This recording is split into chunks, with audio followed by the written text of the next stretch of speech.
Class 9th का pros का अगला चैप्टर है रीच फॉर द टॉप, और इसके दो पार्ट हैं और इसमें दो महिलाओं की जीवनी है या जीवन के बारे में कुछ घटनाएं हैं उनकी।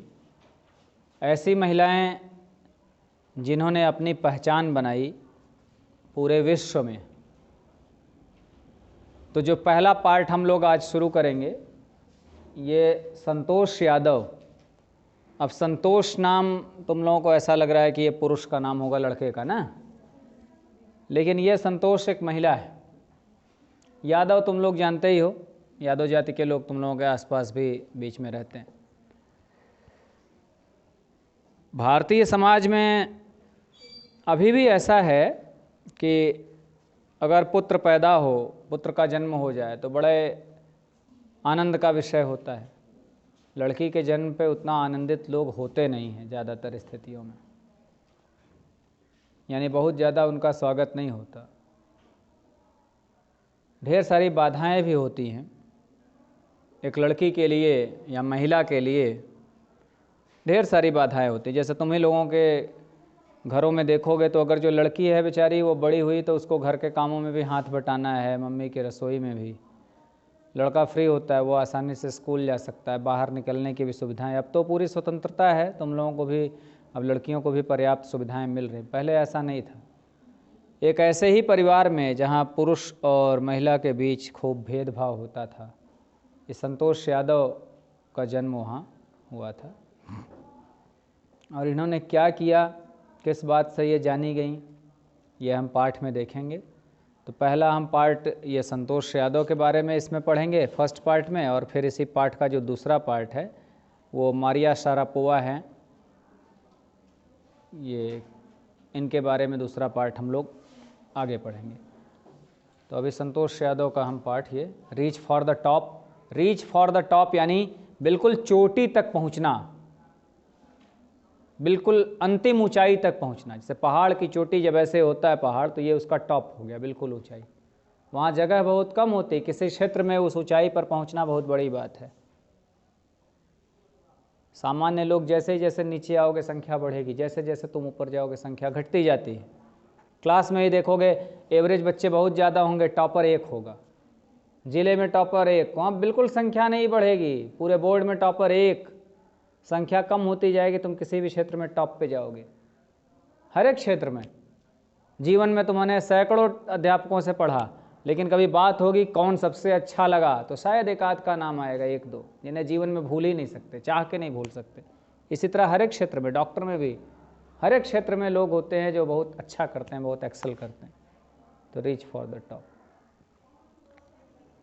संतोष यादव ने माउंट एवरेस्ट पर जीत हासिल की, और एक बार नहीं, दो दो बार। माउंट एवरेस्ट जानते हो ना, क्या है ये?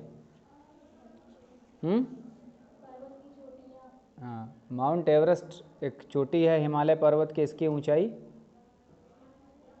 नहीं पता है? हाँ, लगभग इतने फुट इसकी ऊंचाई है, 5000 से कुछ कम। तो चलो हम टेक्स्ट देखते हैं और कैसे क्या क्या हुआ। The only woman in the world who has scaled Mount Everest twice was born in a society where the birth of a son was regarded as a blessing, and a daughter, though not considered a curse, was not generally welcome. When her mother was expecting Santosh, a traveling holy man giving her his blessing assumed that she wanted a son.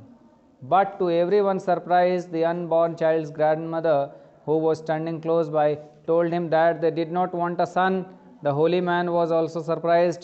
Nevertheless, he gave the requested blessing, and as destiny would have it, the blessing seemed to work. Santosh was born the sixth child in a family with 5 sons, a sister to 5 brothers. She was born in a small village of Joniawas of Rewari district in Haryana. The only woman in the world, संसार की एकमात्र woman, एकमात्र महिला, who has scaled mount Everest twice, जिसने mount Everest की ऊंचाई को 2 बार नाप दिया, अर्थात 2 बार माउंट एवरेस्ट पे चढ़ाई कर ली।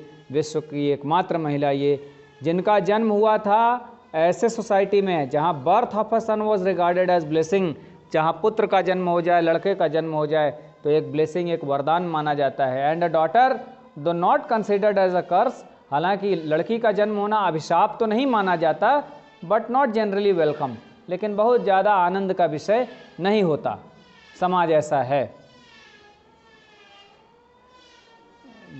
आवाज़ बहुत डिस्टर्ब कर रहा है। When her mother was expecting संतोष, जब एक्सपेक्टिंग मतलब जब बच्चा पेट में होता है तो उस समय कहते हैं एक्सपेक्टिंग, यानी बच्चे के जन्म होने के पहले बच्चे की आशा करना। तो जब संतोष की माँ को बच्चा होने वाला था, यानी संतोष जब अपनी माँ के गर्भ में थी, a travelling holy man giving her his blessing assume that she wanted a son. तो टहलते हुए एक महात्मा जी आए, उन्होंने ब्लेसिंग यानी आशीर्वाद दिया, क्योंकि सभी को पता है पुत्र चाहिए कि हाँ भाई पुत्रवती भव, तुम्हें पुत्र की प्राप्ति हो, ऐसे आशीर्वाद दिया। उन्हें लगा कि भाई इन्हें भी पुत्र की लालसा होगी। But to everyone surprise the unborn child's grandmother who was standing close by, पास में ही खड़ी थी। जब बच्चा भी पैदा नहीं हुआ था, अपनी माँ के गर्भ में था, उसकी दादी, सबको आश्चर्य हुआ। Told that they did not want a son, दादी ने कहा नहीं, हमें पुत्र नहीं चाहिए। The holy man was also surprised, अब जो सन्यासी थे, जो महात्मा जी थे, इन्हें भी आश्चर्य हुआ। नेवरदलेस, लेकिन फिर भी, he gave the requested blessing, जो उनसे प्रार्थना की गई भाई लड़की होने का आशीर्वाद दीजिए, उन्होंने आशीर्वाद दिया। And the destiny would have it, और भाग्य से ऐसा हो भी गया। The blessing seem to work, आशीर्वाद काम कर गया। Santosh was born the 6th child in a family with 5 sons, a sister to 5 brothers, और संतोष का जन्म हुआ उस परिवार में जिसमें पहले से 5 बेटे थे। इसीलिए तो बेटी की मांग हुई, पहले से बेटी रहता तो कोई मांगता भाई, 5 मिले थे, वही स्वाभाविक है। तो आशीर्वाद काम कर गया महात्मा जी का, चाहे जो समझो, चाहे भाग्य समझो, जो भी हो। 5 भाइयों की एकलौती बहन संतोष का जन्म हुआ। कहाँ जन्म हुआ? एक छोटा सा गांव, जोनियावास गांव का नाम था, रेवरी डिस्ट्रिक्ट है हरियाणा में, हरियाणा पंजाब और दिल्ली से सटा हुआ प्रदेश है, वहाँ इनका जन्म हुआ। अब परिवार की स्थिति समझ लिए, गांव में पैदा हुई, कई भाई थे और ये बहन। The girl was given the name Santosh which means contentment, but Santosh was not always content with her place in a traditional way of life. She began living life of her own terms from the start. When other girls wore traditional Indian dresses, Santosh preferred shorts. Looking back, she says now, from the very beginning I was quite determined that if I chose a correct and rational path, the others around me had to change, not me. अब इस लड़की का नाम पड़ा संतोष, और संतोष का अर्थ होता है कंटेंटमेंट। कंटेंटमेंट मतलब संतुष्टि। But Santosh not always content with her place in traditional way of life. नाम तो संतोष था, लेकिन जो जीवन का तरीका था, पारंपरिक तरीका लड़कियों के लिए जो सिस्टम बना था, संतोष को इस बात से संतोष नहीं था।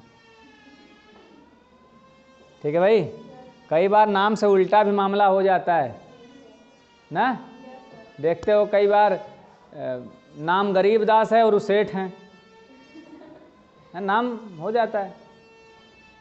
किसी का नाम शेर सिंह है, वो कुत्ते से डरता है, होता है भाई, है ना। नाम लक्ष्मीना देवी है, बहुत गरीब हैं, बहुत निर्धन है। नाम शांति देवी है, दिन रात लड़ रहे हैं। ऐसा होता है कि नहीं होता है? तो ये आवश्यक नहीं भाई कि हर बार नाम वर्क करे, नाम का गुण मिले। तो ये संतोष को भी संतोष नहीं था। पहली संतुष्टि क्यों नहीं थी? कि जो ट्रेडिशनल तरीका था, जो पारंपरिक तरीका था रहने का, लड़कियों के लिए जो सिस्टम बना था, उससे ही संतुष्ट नहीं थी। फिर क्या हुआ?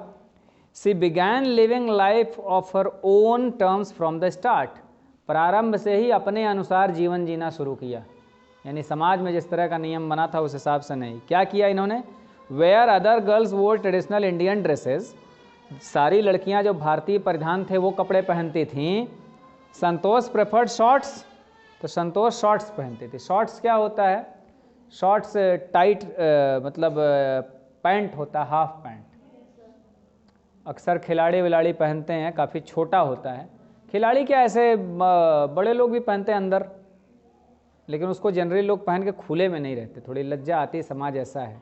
लड़कियों के लिए तो बहुत बड़ी बात थी, तो इन्होंने शॉर्ट्स पहनना शुरू किया। और टाइट कसा हुआ सा पैंट होता है, काफ़ी छोटा, जांघों तक ही पहुंचता है, शॉर्ट्स कहते हैं उन्हें। अब तो आम बात है, फिल्मों में तो वह पहन ले हीरोइन बड़ी बात है, अब तो ये फैशन, अब नहीं, तब की बात हो रही है, तब ऐसा बुरा माना जाता था ना।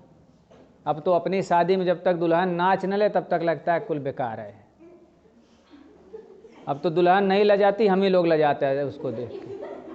अब सिस्टम बदल गया, काफ़ी परिवर्तन हो गया, पहले ऐसा नहीं था। तो संतोष ने विद्रोह किया और वो शॉर्ट्स पहनने लगी। तुम ही लोग अपने गांव में नहीं इमेजिन कर सकते इस उम्र में कि शॉर्ट्स पहन के घूमो, अलाउ नहीं करेंगे घर वाले, समाज में। और फिर looking back she says now, और पिछली बातों को याद करती हैं। लुकिंग बैक यानी पीछे देखना, पीछे देखना मतलब पुरानी बातों को याद करते हुए संतोष अब बताती हैं, from the very beginning I was quite determined, बिल्कुल प्रारंभ से ही मैंने निश्चय कर लिया था, I chose a correct and rational path, कि अगर मैंने सही और तार्किक रास्ता अपनाया है, देखो इसमें तर्क भी है और सही होना चाहिए, नंगेपन से नहीं जुड़ा है कि वो स्टाइल में नंगे घूम रही थी, नहीं, तार्किक और सही रास्ता यदि मैंने चुना है तो मुझे बदलने की आवश्यकता नहीं है। The others around me had to change, मेरे जो चारों ओर के लोग हैं उन्हें बदलना है, मुझे नहीं। क्यों ऐसा? क्योंकि अगर वो जिस तरह का काम करना चाह रही हैं उसमें वैसे कपड़े आवश्यक थे। अभी तुम ही लोग मान लो पहाड़ पे चढ़ना है, ट्रैकिंग करना है, तो ये इस तरह के साड़ी पहन के या सलवार सूट पहन के तो काम नहीं होगा। मान लो अभी तुम्हें क्रिकेट ही खेलना है, फुटबॉल खेलना है, तो साड़ी पहन के तो नहीं होगा, समझ रहे हो कि नहीं? तो ये संतोष का ये नहीं था बचपन में कि विरोध करना है तो विरोध करने का मतलब कि नंगेपन की ओर भागना, फैशन स्टाइल में नहीं गई। उनकी तार्किकता वाली सोच थी, एक तर्कपूर्ण सोच थी। Santosh's parents were affluent landowners who could afford to send their children to the best schools, even to the country's capital New Delhi, which was quite close by. But in line with the prevailing custom in the family, Santosh had to make do with the local village school. So she decided to fight the system in her own quiet way when the right moment arrived. And the right moment came when she turned 16. At 16, most of the girls in her village used to get married. Santosh was also under pressure from her parents to do the same. Santosh's parents were affluent landowners. Affluent मतलब समृद्ध, खूब धन संपत्ति वाले। Land owners जमींदार, जिनके पास भूमि ज़्यादा हो, ज़्यादा ज़मीन होती है, उनको जमींदार कहते हैं। तो ये लोग जमींदार परिवार से थे, यानी संपन्न परिवार से थी, निर्धन नहीं थी ये। Who could afford to send their children to the best school? तो चूंकि पैसा था तो ये अपने बच्चों को सबसे अच्छे स्कूलों में भेज सकते थे, यहाँ तक कि देश की राजधानी नई दिल्ली में, which was quite close by, जो बहुत ही निकट में था। दिल्ली काफ़ी निकट था इनके गांव से, तो वहाँ भी बच्चों को भेजा जा सकता था पढ़ने के लिए, और भेजे गए। But in line with the prevailing custom in the family, लेकिन परिवार में जो पुरानी परंपरा, कस्टम यानी परंपरा चली आ रही थी, Santosh had to make to do with the local village school. Santosh को भी जो गांव में छोटा स्कूल था वहीं पढ़ना पड़ा, दिल्ली ये नहीं पहुंच पाई, क्योंकि गांव के परिवार की परंपरा ये थी कि लड़कियां बाहर नहीं जा रही थी। सो इसलिए she decided to fight the system in her own quiet way when the right moment arrive. तो उन्होंने निश्चय किया कि अपने तरीके से ही लड़ेंगे, लेकिन कब लड़ेंगे? राइट मोमेंट अराइव, सही समय जब आएगा, सही क्षण जब आएगा तब लड़ेंगे हम अपने अनुसार ये लड़ाई। And the right moment came when she turned 16, और सही समय आ गया तब जब वो 16 साल की हो गई। उस समय क्या होता था? At 16 most of the girls in her village used to get married, कि ज़्यादातर लड़कियां जब 16 वर्ष की हो जाती तो उस समय ये परंपरा थी कि गांव की लड़कियों का विवाह हो जाता। लगभग 16 वर्ष में उस समय परंपरा थी। आज की कहानी तो है नहीं भाई, संतोष तो अब बूढ़ी हो गई हैं। Santosh was also under pressure from her parents to do the same. संतोष भी दबाव में थी, अपने माता पिता का दबाव उनके ऊपर भी था। Do the same मतलब यही वो लोग भी करें, अर्थात संतोष भी यही करें, संतोष भी अब विवाह कर लें, ये दबाव उनके ऊपर भी स्वाभाविक रूप से था। A marriage as early as that was the last thing on her mind. She threatened her parents that she would never marry if she did not get a proper education. She left home and got herself enrolled in a school in Delhi. When her parents refused to pay for her education, she politely informed them of her plans to earn money by working part-time to pay her school fees. Her parents then agreed to pay for her education. A marriage as early as that was the last thing on her mind. अब उनके मन में क्या था कि विवाह कितनी जल्दी कर लेना है, कितनी जल्दी कर लेना है, ये उनके मन में सबसे अंत में था, यानी सब कुछ करने के बाद विवाह करना है। देखो इंग्लिश का लैंग्वेज ये है, फ्रेज है, ऐसा सेंटेंस चल रहा है। अब marriage age early age that was the last thing on her mind, यानी विवाह की जल्दी थी घर वालों को, लेकिन इनके मन में भी था कि हम बहुत जल्दी भी करेंगे तो कब करेंगे, जब हम सब कुछ कर लेंगे तब करेंगे, ये उनका दिमाग था। She threatened her parents that she would never marry if she did not get a proper education. तो अपने माता पिता को धमकाया, कहा अगर ठीक से हम पढ़े उड़े ना तो विवाह ही नहीं करेंगे, यानी अच्छी तरह से अगर हमारी पढ़ाई नहीं हुई तो विवाह मैं करूँगी ही नहीं। She left home and got herself enrolled in a school in Delhi. और घर छोड़ दिया यही झगड़ा वगड़ा करके और चली गई दिल्ली, वहाँ एक स्कूल में एनरोल्ड यानी एडमिशन करा लिया, अपना नामांकन करा लिया।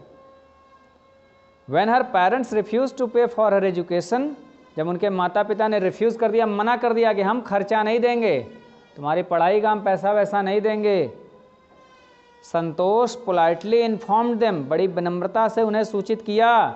क्या प्लान बनाया? पार्ट टाइम जॉब, दिन भर भाई स्कूल, लेकिन सुबह शाम या हम कुछ काम वाम करके अपना खर्चा निकाल लेंगे, हम पढ़ लेंगे, आप लोग मत दीजिए। बड़ी विनम्रता से कह दिया ठीक है भाई, नहीं देंगे ठीक है, हम अपना कमा लेंगे पार्ट टाइम जॉब करके। पार्ट टाइम जॉब का अर्थ ये होता है स्कूल के बाद जो समय बचता है सुबह शाम में, ऐसा लोग करके कमाते हैं। विदेशों में तो लगभग 90% लोग कमाते हैं, बड़े बड़े परिवारों के बच्चे अपना खर्च निकालते हैं। ये हमारे यहाँ ही है कि बच्चों के बाल पक जाएं तब भी वो बाप की हड्डी पेरते रहते हैं, घर से पैसा लेके पढ़ते ही रहते भले कुछ ना कर पाएँ, अपने पैरों पे खड़े नहीं होना जानते हैं हमारे यहाँ के बच्चे जल्दी। फॉरेन में ये ट्रेडिशन है, बड़े बड़े परिवारों के बच्चे पार्ट टाइम जॉब करते हैं, अपना खर्च निकालते हैं।